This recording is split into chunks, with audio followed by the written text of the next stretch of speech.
4천만 원의 빚이 남아있다고 말씀드렸죠.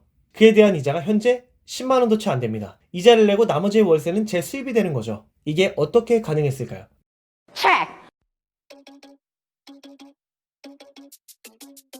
Oh no, that is what they all say when they see me pouring some more. Oh, think it's empty again. Better fill it up before I go. Cause I'm loving it, feeling it, touch me and being it. See what I see in it, I'm typical.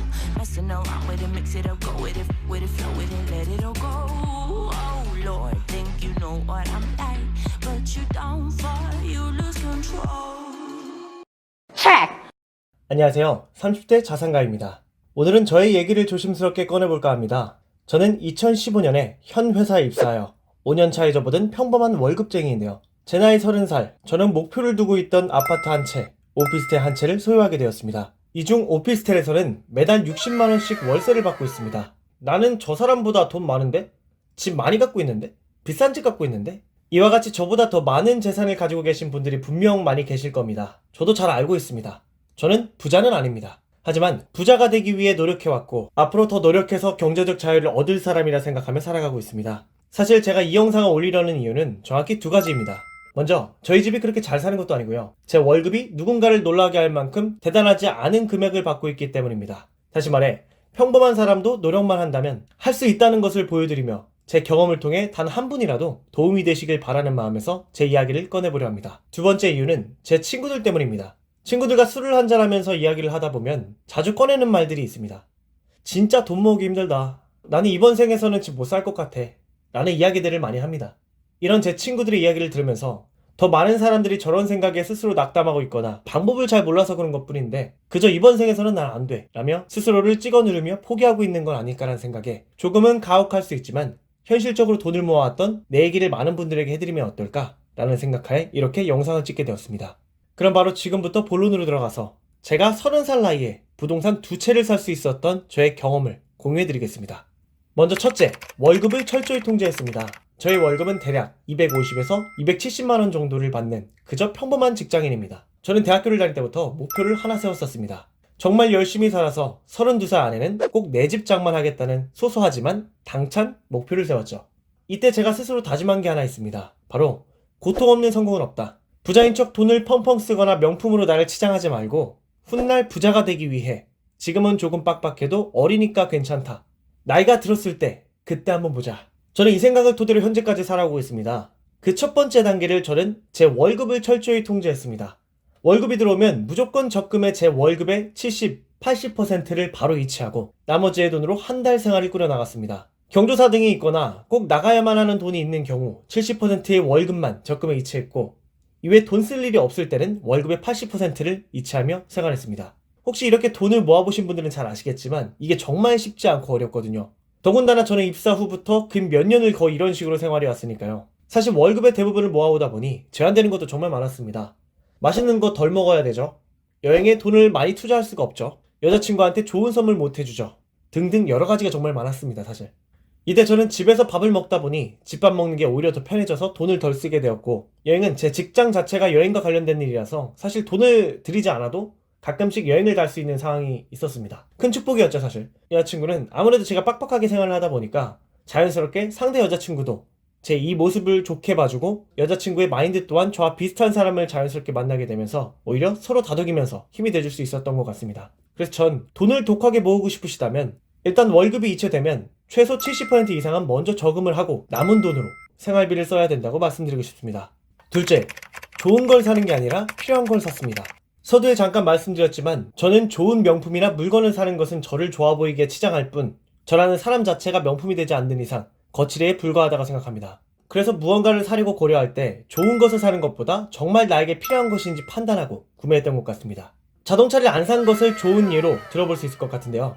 저는 현재 30대 초반의 나이지만 아직 차량을 소유해 본 적이 없습니다. 사실 사려면 충분히 살 수 있지만 굳이 살 필요가 없다고 판단했기 때문입니다. 분명 자가용이 있으면 어디 놀러가기도 편하고 삶의 질 또한 엄청나게 변화될 것 저도 잘 알고 있습니다. 그럼에도 불구하고 제가 자동차를 구매하지 않는 이유는 먼저 뭉칫돈을 많이 써야 하고 그것뿐만 아니라 차량 유지비, 수리비, 나가 보험비까지 정기적으로 내야 한다는 부분입니다. 저는 자동차를 살 돈으로 제가 좋아하는 기업에 지분을 사들이거나 자금을 모아 부동산을 사는 데 더 집중했습니다. 둘째, 자동차는 시간이 지날수록 가치가 하락하기 때문입니다. 아무리 신차에 좋은 명품차를 구매해도 시간이 지나면 지날수록 차량의 가치가 하락하게 됩니다. 제가 자동차를 꼭 필요로 하는 영업사원이라면 예의가 분명 달라지겠지만 저는 버스와 지하철을 이용해서 불편함 없이 지낼 수 있는 생활과 직업이기에 필요치 않다고 생각합니다. 개인적으로 제가 결혼을 하게 되면 그때는 자동차를 사고 싶습니다. 사실 저도 자동차를 엄청 좋아하지만 참는 겁니다. 셋째, 술, 담배, 그리고 택시. 정말 이 세 가지만 줄인다고 해도 소비가 엄청나게 줄여짐을 느끼실 겁니다. 특히나 현재 술을 많이 마시거나 담배를 자주 피시는 분들, 그리고 택시를 자주 이용하시는 분들이라면 분명 강력하게 말씀드릴 수 있을 만큼 아주 큰 변화가 여러분을 기다리고 있을 겁니다. 저는 사실 술은 마십니다. 대신 일주일에 최대 2번만 마시는 것으로 스스로 합의를 봤죠. 하지만 담배는 현재까지 살면서 한 번도 입에 대지 않았습니다. 사실 군대에서 몇 번의 위기가 있긴 했지만 시작하지도 않았습니다. 담배를 피는 것은 건강에 당연 안 좋은 것이고 큰 소비를 이끌 것이 뻔하기 때문에 위기가 왔을 때도 정신줄을 미친 듯이 꽉 잡았던 것 같습니다. 그리고 택시. 제가 택시를 탈 때는 회사에서 나오는 돈으로 탈 수 있을 때만 이용하고 제 돈으로 택시를 타는 것은 1년에 많아봐야 3번도 안 되는 것 같습니다. 어쩔 수 없이 지하철이나 버스가 끊겼을 때 타거나 급박한 상황에서만 택시를 탑니다. 이렇게 술, 담배, 택시만 줄이시면 적어도 내가 돈을 못 모으는 게 아니라 안 모으는 거였구나라는 것을 남은 잔고를 보면서 확실히 깨달으실 수 있을 거라 저는 100% 확신합니다.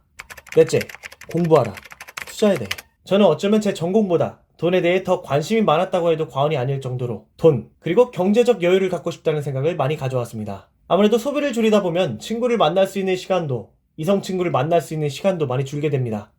당연히 그 시간은 따분한 시간으로 바뀌게 되겠죠.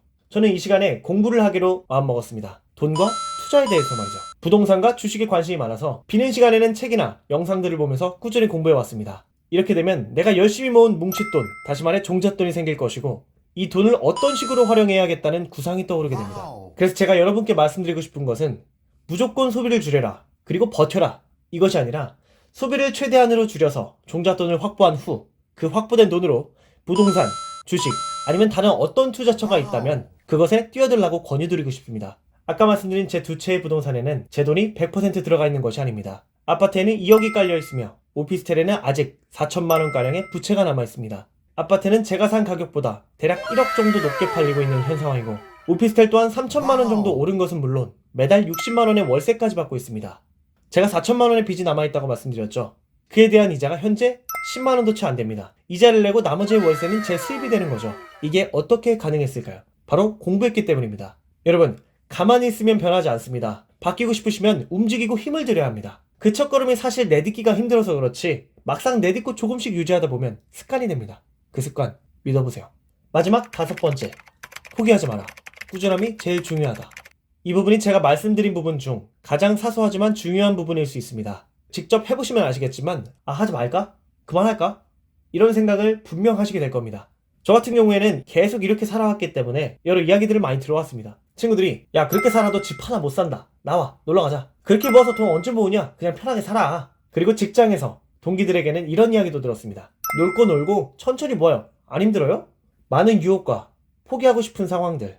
근데요, 지금 현재의 상황이 어떻게 바뀐지 아시나요? 요즘에는 제 친구들이 저한테 전화를 해서 어디에 집을 사는 게 좋니? 돈 어떻게 모아야 되는 거냐? 너처럼 모을 걸 지금 와서 생각해보니까 너무 후회된다. 내 수중에 돈이 너무 없다. 많이 후회된다. 후회라는 단어를 친구들에게서 많이 듣게 됩니다. 무엇보다 시작이 같았던 제 동기들 중에서 현재 제가 가장 많은 돈을 모으게 되었고 오히려 부러워하는 상황으로 바뀌게 되었습니다. 여러분, 고통 없는 성공은 없습니다. 사람은 사는 대로 행동하면 그렇게 살게 돼요. 생각하는 대로 살면 생각하는 대로 사람이 변할 수 있습니다. 시작이 어렵습니다. 우리 같이 부자가 돼봐요. 도와드리겠습니다. 이렇게 오늘은 제가 돈을 모아온 방법들을 말씀드렸습니다. 이것만 하더라도 분명 큰 변화가 오실 거라 확신합니다. 앞으로도 아직 말씀드리지 못한 방법들, 그리고 여러 도움이 될 수 있을 재테크 관련 이야기를 많이 해드릴 예정이니까요. 구독과 좋아요 버튼 눌러주시기 바랍니다. 그럼 다음 영상에서 뵙겠습니다. 감사합니다. 30대 자산가였습니다.